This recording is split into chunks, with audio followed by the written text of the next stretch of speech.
Hoje, o nosso bate-papo hoje não poderia ser diferente do que Jesus, não poderia ser muito diferente do que isso. Um amigo nesse mundo digital, um amigo nosso, ele faz essas lives na internet, esses cursos na internet, e ele fala muito bem, muito bem. Eu assistindo uma live dele, um fato me estranhou, 3 pessoas assistindo. Aí assisti outra, 4 pessoas. Então, 3, 4, 5 lives dele que eu assistia, pouquíssimas pessoas assistindo num texto maravilhoso. E aí eu questionei ele, falei, olha, você continua falando, eu admiro a sua insistência, né? Falando com tão poucas pessoas te ouvindo.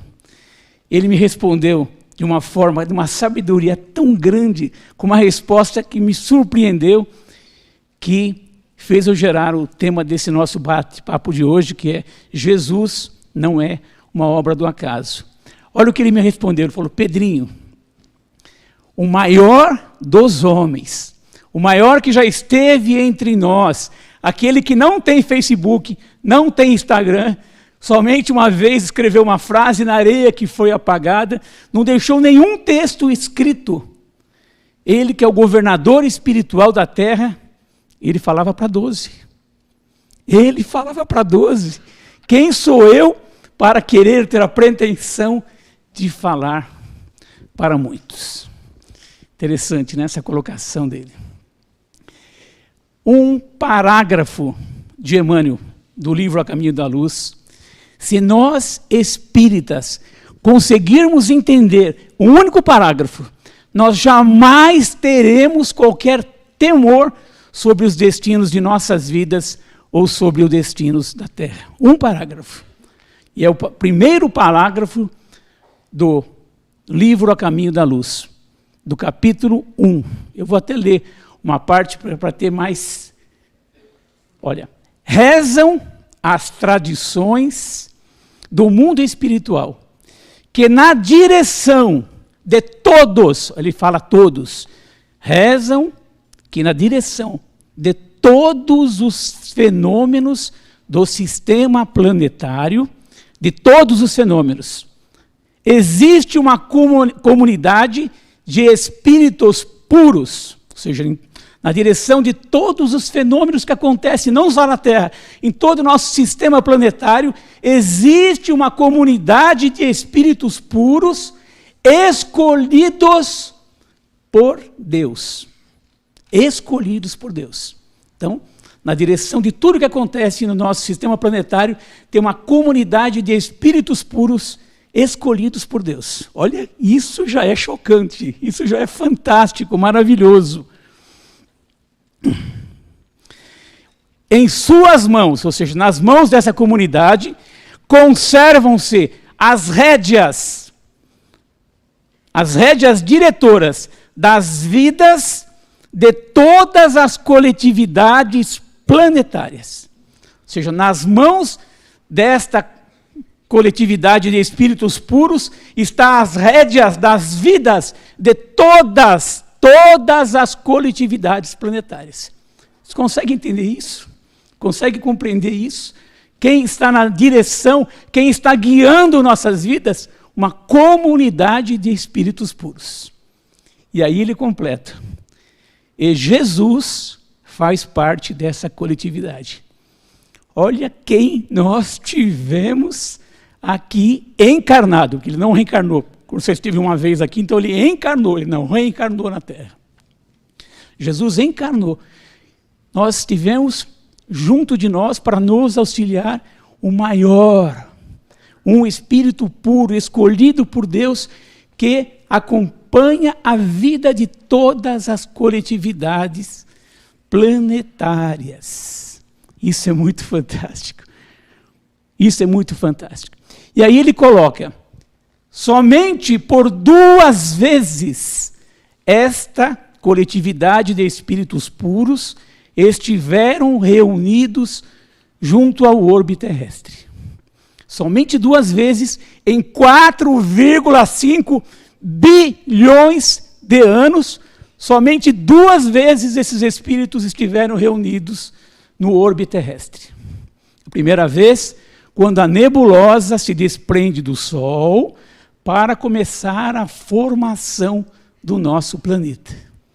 Ou seja, no ato da concepção, do início do nosso planeta, essa coletividade acompanhou o nascimento da Terra. E a segunda vez, no planejamento da vinda de Jesus entre nós para implantar o seu evangelho de amor. Você consegue entender isso? Em 4,5 bilhões de anos, estiveram aqui na formação, depois estiveram no planejamento da vinda de Jesus. Eu digo, se nós entendermos esse primeiro parágrafo do livro A Caminho da Luz, nós jamais temeremos guerra, Terceira Guerra Mundial, jamais temeremos ou questionaremos o que pode acontecer na Terra, nos destinos do nosso planeta. Porque nós estamos sob a direção desses maiorais, escolhidos por Deus, espíritos puros, e juntos deles, o nosso governador, Jesus. É fantástico isso, né? Esse planejamento da vida de Jesus durou milhares de anos. Tudo que a espiritualidade faz é passo a passo, caminho a caminho. Antes da vinda de Jesus, centenas de emissários divinos vieram deles. Muitos nós nem sabemos o nome, muitos nós conhecemos, e pelo tempo curto eu vou citar só os mais conhecidos. Moisés veio 1270 a 1300 antes de Jesus. Olha a função de Moisés.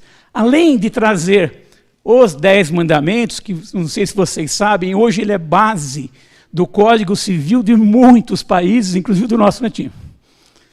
Tá? É base da Constituição Francesa. Olha que fantástico.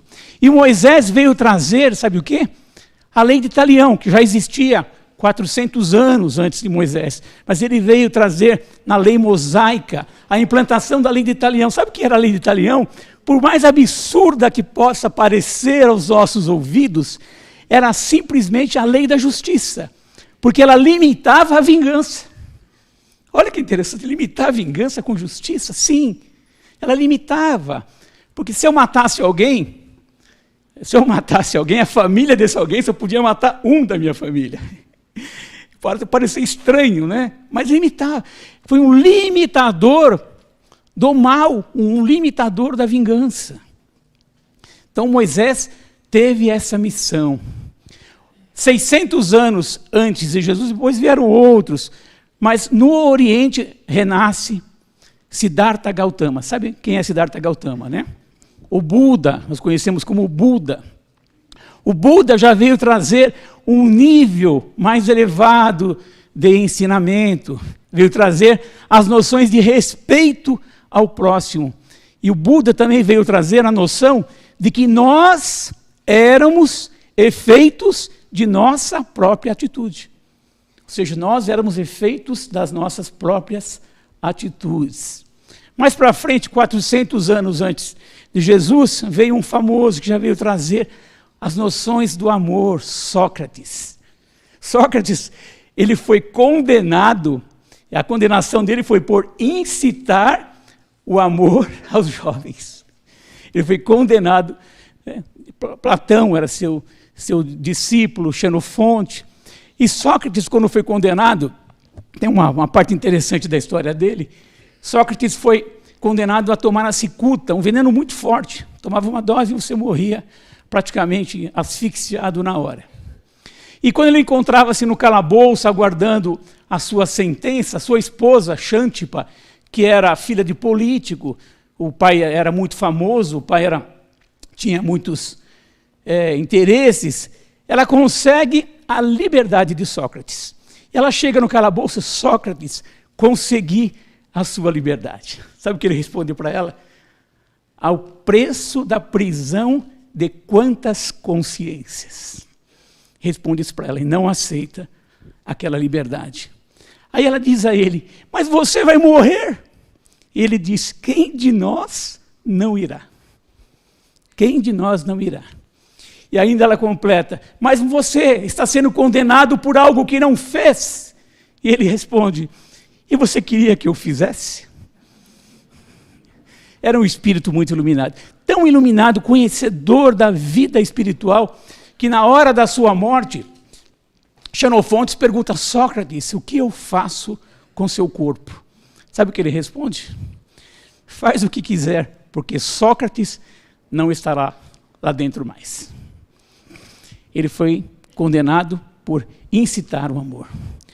Mas nós, o que nos fez seguir a Jesus? Já pensaram nisso? Porque olha, é bem interessante. O que nos fez seguir a Jesus? O que nos atraiu esses 2 bilhões de cristãos pelo mundo, mais 2 bilhões de simpatizantes, somos 4 bilhões de pessoas, 2 que seguem, 2 que se simpatizam. Como que conseguiu? É muito interessante isso. Sabe o que fez nos seguir a Jesus? Foram os gatilhos. Os gatilhos que a vida de Jesus proporcionou. O que é um gatilho? Por exemplo, quando eu sigo lá um médico lá no Instagram, em qualquer um desses aplicativos, por que eu sigo um médico? Porque eu acredito que o que ele fala tem conhecimento, ou tem validade. Então, é o gatilho do conhecimento que me faz seguir aquele médico. E Jesus disparou alguns gatilhos na vida dele, essa curta vida pública dele, que nos fez apaixonarmos por ele, fez-nos querer ser igual a ele, querer segui-lo.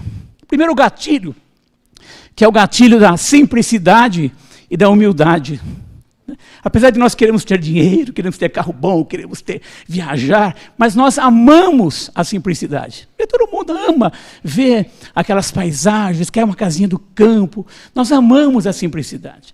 Jesus tinha tudo para nascer no maior palácio, tinha tudo para escolher como seus assessores os doutores da lei, mas escolheu os semi-analfabetos, os pescadores, nasceu numa manjedoura.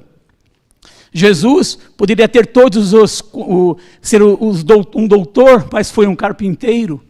Então a simplicidade, a humildade de Jesus foi o primeiro gatilho que nos cativou. Nós amamos contar a história de Jesus, não é? Que ele nasceu na manjedoura. A gente assiste aqueles filmes na TV centenas de vezes em nossas existências e amamos ver aquela cena da simplicidade de nascer na manjedoura. O segundo gatilho, que eu acho que é um gatilho muito importante, que nos cativou, é o gatilho da amizade.